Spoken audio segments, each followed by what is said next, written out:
तो आज हमारे पास एक बहुत ही दिलचस्प पारंपरिक कहानी है। जी।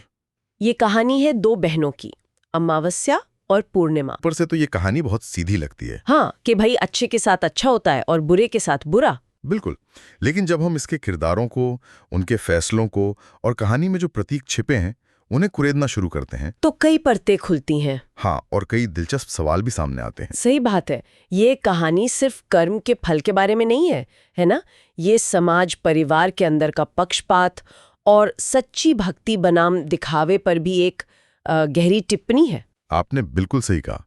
कहानी एक समृद्ध राज्य से शुरू होती है। राजा हैं धर्मपाल और रानी हैं लीलावती। अच्छा। उनके 2 बेटे और 2 बेटियां थीं, और बेटियों के नाम ही मतलब उनके स्वभाव का आईना है, अमावस्या और पूर्णिमा। और यहीं से बात शुरू होती है।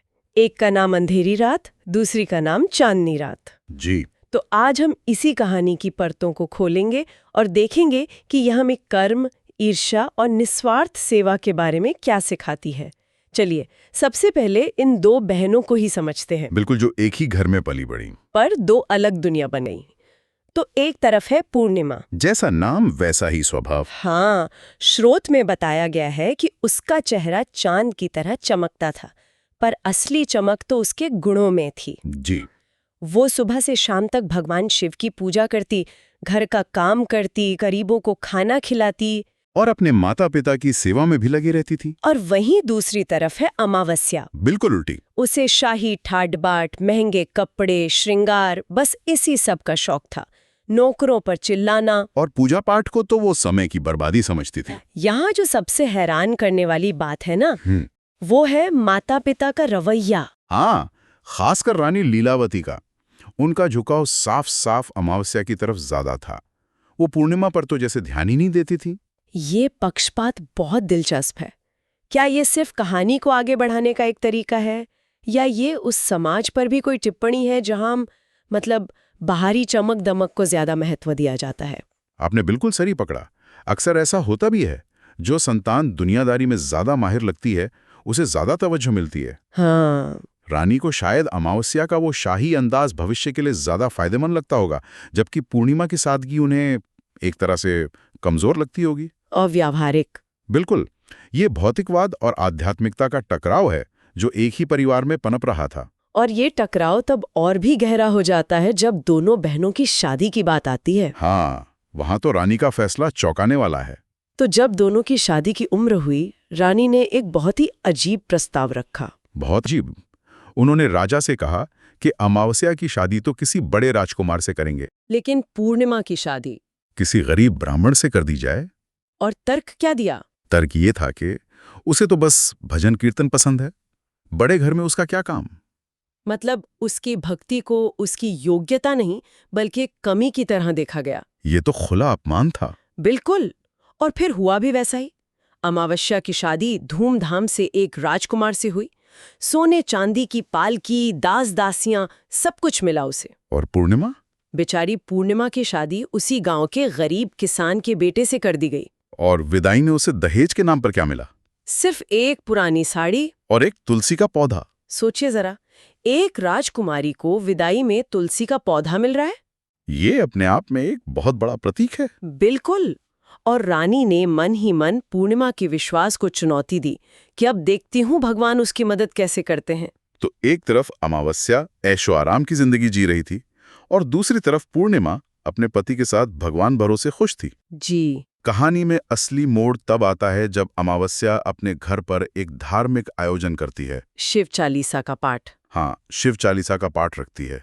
उसने पूरे गांव को न्योता दिया। लेकिन जानबूझकर अपनी सगी बहन पूर्णिमा को नहीं बुलाया। क्यों? क्योंकि उसे अपनी गरीब बहन को अपने आलीशान घर में बुलाने में शर्म आ रही थी। उसे लगा होगा कि इससे उसकी शान में कमी आ जाएगी। ये तो बहुत ही छोटी सोच है। बिल्कुल। ये सिर्फ एक न्योता न देने की बात नहीं है, ये एक धार्मिक आयोजन में अपनी ही बहन का सामाजिक बहिष्कार है। और फिर भी पूर्णिमा वहां पहुंच जाती है। हाँ, गांव की औरतों के कहने पर कि पूजा पाठ में कैसा न्योता। और उसे देखकर अमावस्या आग बबूला हो जाती है। वो सबके सामने पूर्णिमा को उसके फटे पुराने कपड़ों और गरीबी के लिए जलील करती है और उसे एक कोने में बैठने को कहती है। अपमान का सिलसिला यही नहीं रुकता। नहीं, सबसे बड़ी चोट तो तब पहुंचती है जब चालीसा पाठ खत्म होता है। प्रसाद के समय? जी, पाठ के बाद अमावस्या सबको प्रसाद बांटती है, लेकिन अपनी बहन पूर्णिमा को नहीं देती। और प्रसाद सिर्फ मिठाई का टुकड़ा नहीं होता, वो तो भगवान का आशीर्वाद माना जाता है। प्रसाद न देना मतलब ये कहना कि तुम इस आशीर्वाद के लायक नहीं हो। ये देखकर तो पूर्णिमा का दिल टूट गया होगा। बिल्कुल। वो रोते हुए भगवान से पूछती है, हे भगवान, मेरा कसूर क्या है? दिल टूटने के बाद पूर्णिमा फैसला करती है कि वो अपने मायके जाएगी और यहीं से उसकी यात्रा एक दैवीय परीक्षा में बदल जाती है। सही कहा। ये सफर उसके चरित्र की असली परीक्षा है। रास्ते में उसे जो लोग मिलते हैं वो साधारण नहीं है। जी बिल्कुल नहीं।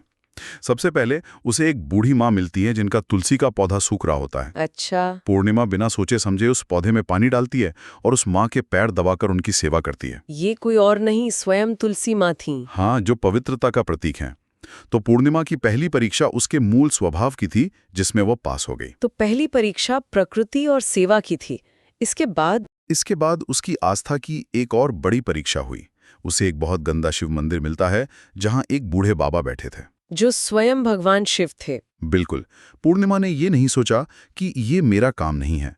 उसने बिना किसी सवाल के पूरे मंदिर की सफाई की, शिवलिंग पर जल चढ़ाया और उन बाबा के लिए भी पानी भरा। मतलब उसकी भक्ति साफ सुथरे मंदिरों तक सीमित नहीं थी। सही बात है। इसके बाद की मुलाकातें भी उतनी ही सांकेतिक हैं, है ना? हाँ, आगे उसे काली माँ का मंदिर मिलता है जहां एक और बूढ़ी माँ के रूप में स्वयं माँ काली बैठी थी।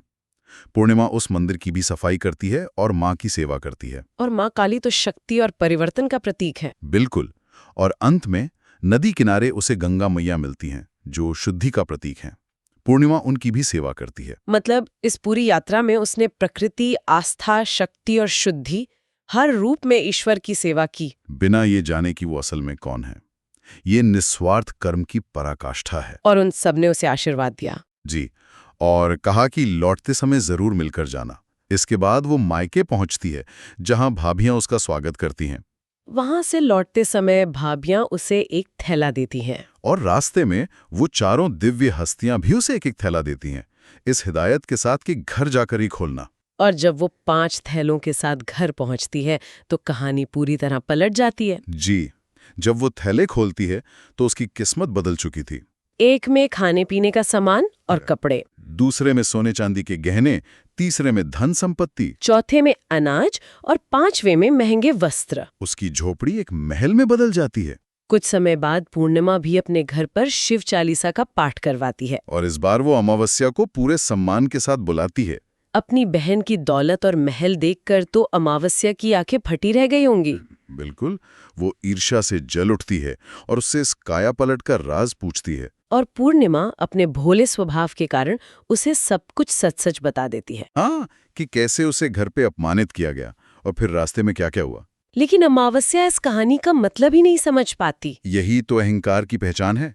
अमावस्या को लगा कि ये अमीर बनने का कोई शॉर्टकट है। कोई नुस्खा है। हाँ, उसने प्रक्रिया के पीछे की भावना, मतलब निस्वार्थ सेवा को नहीं समझा। उसे सिर्फ परिणाम चाहिए था। और उसने पूर्णिमा से कहा कि अब जब मैं तुम्हारे घर आऊंगी तो तुम भी मुझे डांटना और प्रसाद मत देना। सोचिए जरा, वो अपमानित होने का नाटक करने को तैयार है ताकि उसे वो फल मिल सके।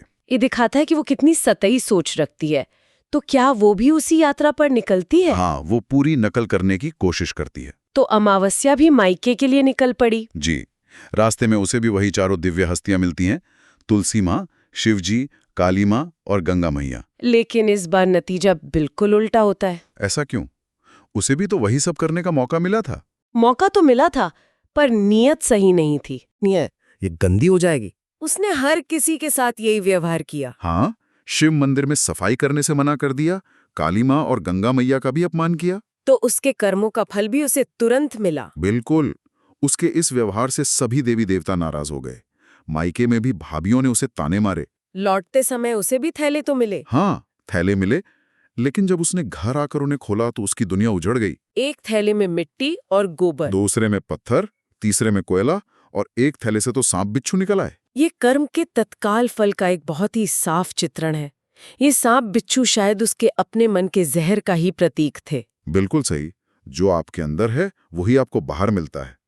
अब डरी हुई अमावस्या रोते बिलखते पूर्णिमा के पास पहुंचती है। तो अमावस्या वापस पूर्णिमा के पास आती है। लेकिन क्या इस बार उसका पछतावा सच्चा था या वो बस अपनी हालत से बाहर निकलना चाहती थी? कहानी बताती है कि इस बार उसका पछतावा सच्चा था।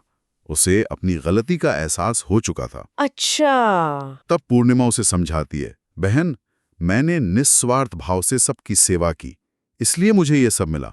तुमने अहंकार में सबका अपमान किया, इसलिए तुम्हें कुछ नहीं मिला। अमालस्या माफी मांगती है और तब पूर्णिमा उसे जीवन बदलने वाले 3 सूत्र देती है। और ये 3 सूत्र ही कहानी का सार है ना? हाँ, ये सिर्फ 3 नियम नहीं है, बल्कि अमावस्या के अवगुणों का इलाज है। पहला सूत्र है हमेशा दूसरों पर दया करना।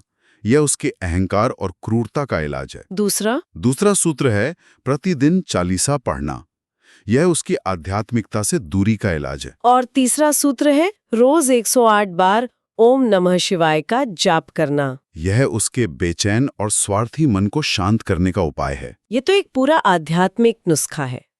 तो क्या अमावस्या इसे अपनाती है? जी, कहानी के अंत में बताया गया है कि अमावस्या इन बातों का पालन करना शुरू करती है। वो पूजा पाठ करती है, अपने किए की माफी मांगती है और धीरे धीरे उसकी भी परिस्थिति सुधरने लगती है। हाँ, कहानी एक सकारात्मक मोड़ पर खत्म होती है, जहाँ पश्चाताप से सुधार संभव है। तो इस सब का क्या मतलब है? ये कहानी सिर्फ 2 बहनों की नहीं है, बल्कि हमारे अंदर मौजूद 2 तरह की प्रवृत्तियों की है। बिल्कुल, एक जो निस्वार्थ सेवा और भक्ति की ओर ले जाती है, और दूसरी जो अहंकार और भौतिकवाद में उलझा देती है। और यहाँ एक दिलचस्प सवाल उठता है। कहानी में कर्म का हिसाब किताब बहुत सीधा है। अच्छा काम किया, तुरंत सोने चांदी का फल मिला, और बुरा बर्ताव किया तो तुरंत सांप बिच्छू मिले। हाँ, ये एक आदर्श स्थिति को दिखाता है, जहाँ न्याय तत्काल होता है। पूर्णिमा की सेवा का फल उसे धन दौलत के रूप में मिला, और अमावस्या के अहंकार का फल पत्थरों के रूप में। और यही आज का विचारणीय प्रश्न है। ये कहानी बताती है कि सच्ची भक्ति और सेवा से भौतिक समृद्धि भी मिलती है जी।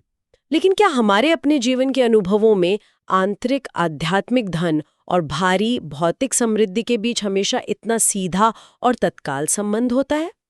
या असल जिंदगी में ये समीकरण कहीं ज्यादा जटिल है?